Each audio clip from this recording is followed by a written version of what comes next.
Utama. Pak Anies, waktu Bapak adalah 4 menit dimulai dari sekarang. Assalamualaikum warahmatullahi wabarakatuh. Selamat malam dan salam sejahtera untuk semuanya. Bismillahirrahmanirrahim. Negara hukum menempatkan hukum sebagai rujukan utama untuk memastikan hadir rasa keadilan, memberikan kebermanfaatan, dan memberikan kepastian kepada semua. Ini harus dipegang teguh oleh pemegang kekuasaan, baik yang di puncak dan seluruh jajaran. Tapi apa yang terjadi? Banyak aturan ditekuk sesuai dengan kepentingan yang sedang memegang kekuasaan.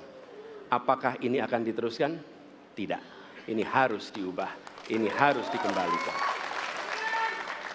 Kemudian kita menyaksikan betapa pada hari-hari ini tatanan ketika kita menyelenggarakan pemerintahan sering tidak sesuai dengan prinsip-prinsip hukum yang kita pegang. Karena itulah kami melihat perubahan ini harus kita kembalikan. Negara ini adalah negara hukum, bukan negara kekuasaan. Dalam negara hukum, kekuasaan diatur oleh hukum. Dalam negara kekuasaan, hukum diatur oleh penguasa. Dan kita tidak menginginkan itu terjadi. Pada saat ini, kalau kita lihat hukum itu harusnya tegak begini. Inilah hukum. Dalam kenyataannya, dia bengkok. Dia tajam ke bawah, dia tumpul ke atas. Dan kondisi ini tidak boleh didiamkan, tidak boleh dibiarkan, dan harus berubah. Karena itu kita mendorong perubahan. Mengembalikan hukum menjadi tegak kepada semuanya.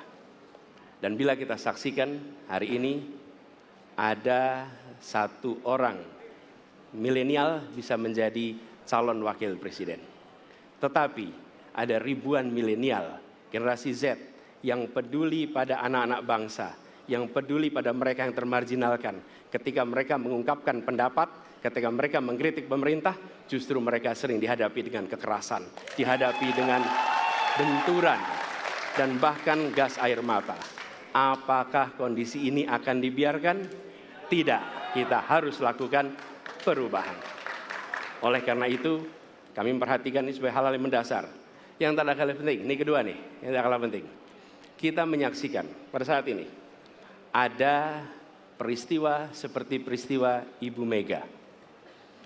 Ibu Mega Suryani Dewi, seorang ibu rumah tangga yang mengalami kekerasan rumah tangga, lapor pada negara, tidak diperhatikan, dan dia meninggal korban kekerasan. Apakah akan dibiarkan? Tidak, ini harus diubah. Dan tidak kalah penting, hadir bersama saya di sini, ayahnya Harun Ar-Rasyid. Harun Ar-Rasyid adalah anak yang meninggal, pendukung Pak Prabowo di Pilpres 2019 yang menuntut keadilan pada saat itu. Protes hasil pemilu. Apa yang terjadi? Dia tewas sampai dengan hari ini tidak ada kejelasan. Apakah ini akan dibiarkan? Tidak, ini harus diubah.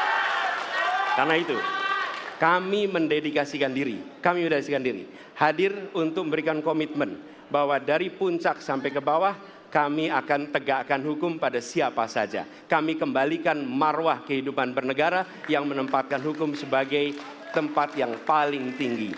Dan ketentuan itu berlaku kepada semua, termasuk ketika menyangkut urusan ASN, menyangkut urusan TNI dan Polri. Terima kasih. Assalamualaikum warahmatullahi wabarakatuh.